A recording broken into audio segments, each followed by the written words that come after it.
Hey guys, Slapdack here and welcome back to World of Tanks. And in this video guys, I'll be talking about the new 1.9 update as well as the rumors of 1.10 and 1.11. So let's get stuck straight in. Obviously, let's get the obvious out of the way. If you play World of Tanks daily like me, then you've probably heard about the new Leopard that's coming out in 1.9. So, personally, I'm very excited for this tank. I can't wait for this to come out. But heed my warning, the Leopard one is not an easy tank to play, as well as the line is very brutal.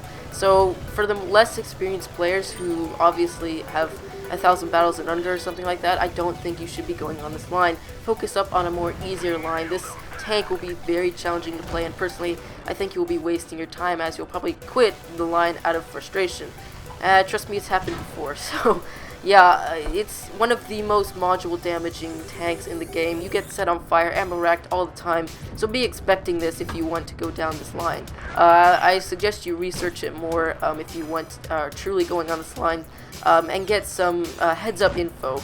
So, yeah, anyways, I'll be listing out all the tiers for the tech tree on the Leopard one. So let's get stuck straight in. So the coming in at tier 4, we have the Panzer III, very nice tank, very much so looks like the Panzer IV. Tier 5, we have the Panzer III/4. Tier 6, we have the VK3001D. Tier 7, the VK3002D. Tier 8, we have the Indian Panzer. Tier 9, the Leopard PT. And tier 10, the Leopard 1. So I'm very excited for these tanks. Very cool pictures that Wargaming has released just on May the 15th. So yeah, I can't wait for this tanks to come out, guys. Can't wait to drive them. They look very weak though, but you know, don't judge a tank by its pictures. So let's yeah, so we got the obvious out of the way. Anyways, let's get into the map changes of 1.9. So Oasis Palms will be redesigned, and I think you guys are all in a relief that Oasis Palms will be redesigned. And personally, I feel like Oasis Palms shouldn't be redesigned, and I feel like it could just be completely obliterated and annihilated from the game. It is just a huge mess, this map, and is personally one of the most painful maps in the game. They said that it was the most they had the most draws on this map, and I honestly believe that, because amount of losses and draws I've had on that game is incredible, honestly. It's just such an awkward map, you know. So basically, you might have heard me say Camper's Oasis. You might have heard me say Camper's Oasis on Oasis Palms many times, and that's because the map is just so awkward that tank destroyers basically just camp the entire game because they can't get across that deserty, sandy, hilly map. Because tank destroyers are very slow, they have no turrets, they'll get caught in the open, and there's just not enough cover all around, and it's a very awkward map to engage on if you're a tank destroyer. And believe me, I know, because I had to play the T-95 on Oasis Palms, so yeah, imagine how big of a pain that was. So yeah, that is pretty much it for map changes. Or sorry, no, that's not it. Lost Temple's temple will be reworked, and thank goodness this will be reworked. The temple on Lost Temple is absolutely massive, and it makes engagement very awkward. The whole layout of the town is super weird, and it's personally very situational. And the map I personally dread myself. There's just not enough cover, there's too many obstructable objects, and the temple is very big, making engagements, as I said, very awkward. So yeah, I can't wait for them to rework this map.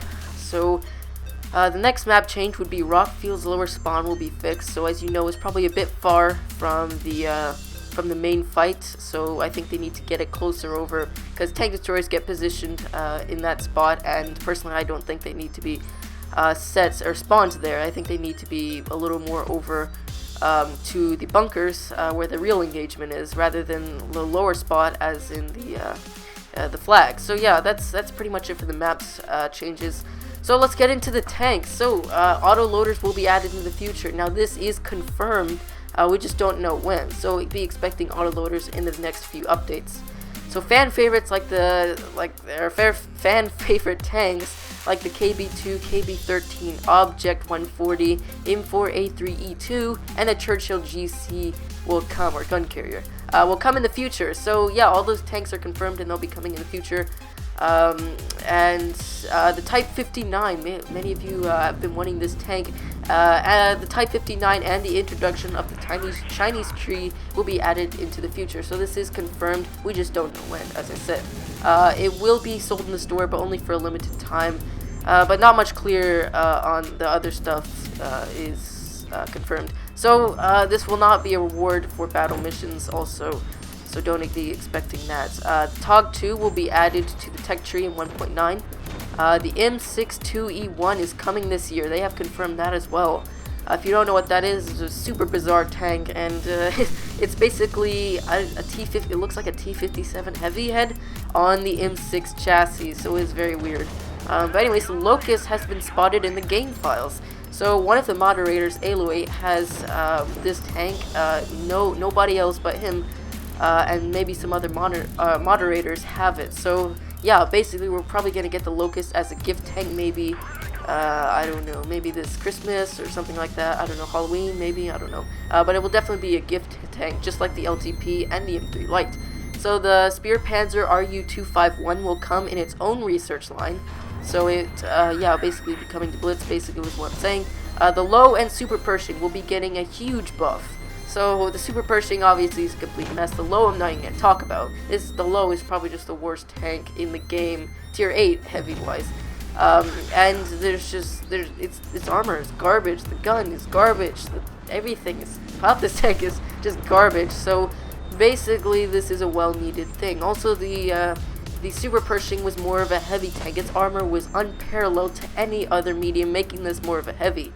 As well as a huge weak spot up on the top, those little missiles. So yeah, it's a huge weak spot, so you may have a huge, very thick spaced armor up at the frontal plate, but your turret is very weak and pretty much any tier below it can pen it. So yeah, that is pretty much it for the tanks. Now let's get into the miscellaneous stuff that have not been confirmed in 1.9.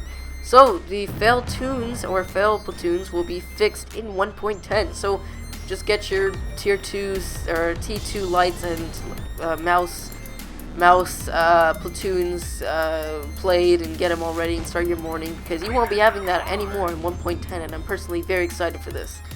So there will be titles slash ranks in Clan Wars, but I'm not sure when Clan Wars is coming. But they have confirmed that there will be ranks in Clan Wars. So that's very, very nice and reassuring to hear more info about Clan Wars, as I think we all know. As well as to make a clan, it's been confirmed that it will cost silver to make a clan. I'm not sure how you get this silver, but maybe you have to pay for it, or I don't know. That would be pretty lame.